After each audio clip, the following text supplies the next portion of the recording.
All right, your hydro wand is going to come with your tubes, and those are going to go into these ports here. So you can see that there's a little dial here on the system, and that's going to allow for the straws to lock in place. So it doesn't matter which goes into which port. You just want to ensure that you push it in once and then push it in a second time to make sure it's deep in there. So again, we're going to push it once and then push it a second time. Make sure it's locked in place. In case we ever need to release our tubing, we will push up on this dial as we simultaneously pull out. So the dial will be allowed to be pushed up on, but you will have to surround your fingers around the tubing and do a push up and pull down at the same time to release your cables. Here's our intensity knob. This little dot here is going to let me know where I'm on the spectrum from minimum to maximum. This is controlling your suction. So we will gradually increase this ever so slightly as we find the perfect amount of suction for our client. Now when we get to maximum, it will not go any further. All right, so this is our water flow control knob. As you can see here, there is minimum and maximum. This little dial here is letting me know where I am on that spectrum, and this is how we would gradually increase to find our perfect flow. Now remember, your device, the knob is going to go all the way around about 2 times. So when it stops all the way towards the left to maximum, that means it is maxed out. Now if I need to go back down to minimum, I cannot stop here. I need to go all the way back around to minimum, maybe even past minimum, all the way to the right until it doesn't go any further, and that's on absolute minimum. All right, so when you first get your machine, you're gonna have a solution jar and a recycle jar. Your jars come with the rubber rings at the top, and they should always be in place. So you're gonna pour your solution, your water, or your serum into your solution jar, and that's going to connect here with our tubing. So in order to properly align, stick our bottles up in here, and we're gonna twist them around until they lock in place. We wanna make sure they're nice and tight so that we get proper out. So this is how we insert our solution jar. We're gonna circle it around nice and tight, and we are ever filling our jars past 300. Your solution jar should never be filled beyond this level. That way your recycle jar never gets past this level, so that no water or vapors can back up into our system. Right, so our system comes with 3 lines of filtration. Our first line of filtration is always going to be our little cotton filter right behind our microderm tip. This must be changed after each client. We're gonna cleanse and disinfect our tip. Our second line of filtration that we need to check and inspect after each time we use our system, we are going to unscrew our suction and release ports. Now you have a larger cotton filter that will go in place behind each of these ports.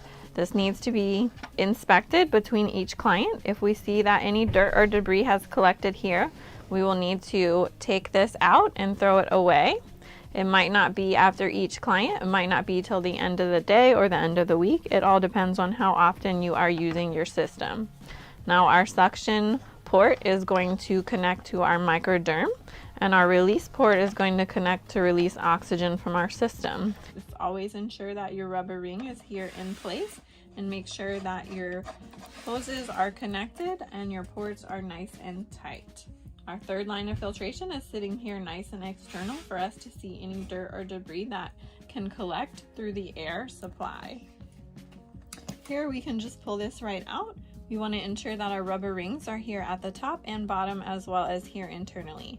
If you see any dirt or debris that collects here, we can just pull it apart like so.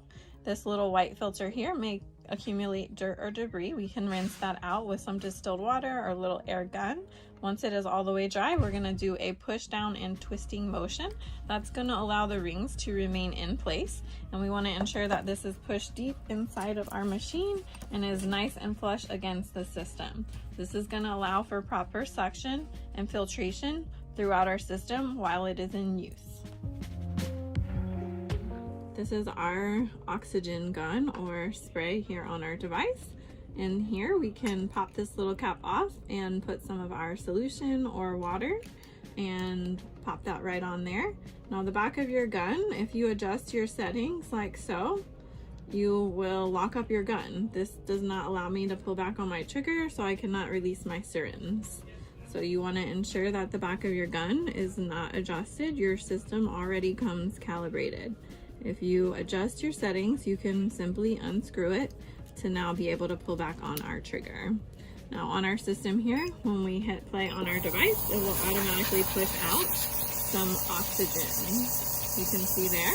When we pull back on our trigger, that is what is going to release our serum into our client's skin. Every single night that we use our gun, we do not want to ever leave any serum or water to harden or dry inside of our gun because we don't want it to clog up. So you can pour some distilled water into your gun and just run that right through until it's all gone, and then you can flip your device upside down and set it to dry overnight. Piece, you will align this according to the dots here and the grooves. We're going to pop that right on in there and screw that on nice and tight so it is secure. We want to always ensure that no gel hardens or dries on our device, and we always want to make sure it is screwed on nice and tight so no gel or disinfectant gets inside of our handpiece. So in order to ensure that our device is properly aligned and connected, here is how we unscrew and ensure that these are properly adhered. Right, your hydro wand is going to come just like this. Your tips are going to come separate. It might have a little clear ring on it, or you might receive black rings. You have extras in case they get lost or they break over time, because rubber rings only last for so long. Now we want to place our tip on securely by doing a push down and twisting motion. And that's going to allow the ring to remain in place and the tip to lock on when we're doing our treatment. For our hydrodermabrasion, how we will find our flow for our clients. It is best to start with your settings on absolute minimum. For your suction here, this is going to control your suction for your microderm and your hydroderm. Generally, after you practice, you'll find the perfect amount of suction. It is all going to vary on your client.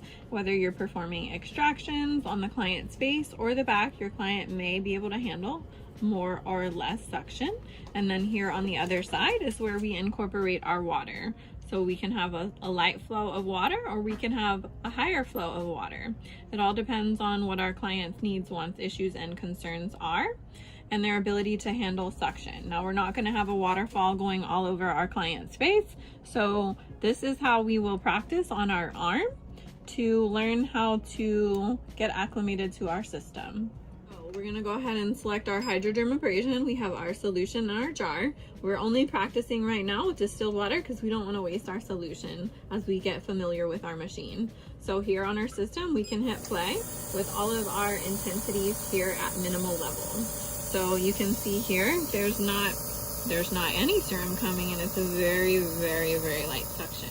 All right, so we have our device here, and we have very light suction and no water because everything is on absolute minimum. Now we're gonna just go ahead and gradually, ever so barely, increase our suction here. You don't have to go by the notches. You can go by just the teeny tiny millimeters here.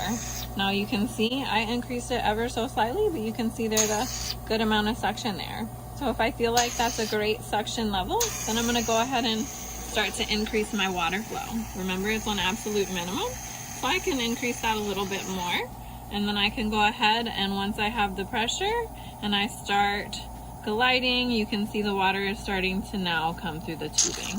The water will not come through until you have complete contact, and we're just basically gliding it right along, and we're going to have some serum left right on over on our skin to rub right into our client's skin. If you find that's too much water or not enough, remember, you have the ability to increase and decrease ever so barely to get the perfect amount of solution and suction. Right, in our solution jar here, we have purely distilled water. It is up to you and how you want to customize, create, tailor, and design your treatment for your client. we have a variety of Aquilina solutions that you can use in your system. Now you can have a base facial with just distilled water only. You can have a higher, more expensive facial with purely serum or solution only, or you can do a mixture of a 1-to-1 ratio. With this hydrodermabrasion treatment, generally the treatment is only 5 to 8 minutes maximum, doing 2 to 3 strokes across your client's skin. In that amount of time, you will usually use around 200 milliliters of solution or water or combination of the two. All right, in order to cleanse our system, we need to turn all of our knobs to maximum. This is the only time. We're gonna do a quick double cleanse. So our suction is going to go all the way to maximum, and then our water knob is going to go all the way around to maximum. Then we are going to hit play on our device. We're going to flip it upside down and cover that up so that the water begins to flow. As it flows, deposits from your solution jar to your tip, it's going to all deposit into the recycle jar. Now, once that is complete, you're gonna do this a second time. All of your vinegar and water has transferred over to your recycle jar. You will remove your solution jar and you will fill this again for our second cleanse with about 100 to 200 milliliters of distilled water only to rinse any remaining vinegar out of our system. So again, we have our intensity and our water all the way to maximum. We're gonna hit play, then we're gonna occlude our device as everything transfers over and does a very quick cleanse for us. You can see water is making its way right to the tip there and right into the recycle jar. So it takes less than a minute to do our double cleanse on our system. Once our cleanse is complete, we will remove our jars. We will wash them and set them to dry, as well as disinfect our tip. All right, final reminders. At the end of every night, we're taking our jars out and we're setting them to dry. We will rinse them out. We don't want to rinse them in too hot of water, and we will never soak them in pure alcohol or pure barbicide or pure cavicide. We always make sure our cleansing solutions are diluted for our tips and for our jars. We do not want our jars or our tips melting or cracking or warping, so we cannot expose them to too hot of heat or too strong of solutions for too long of a period of time.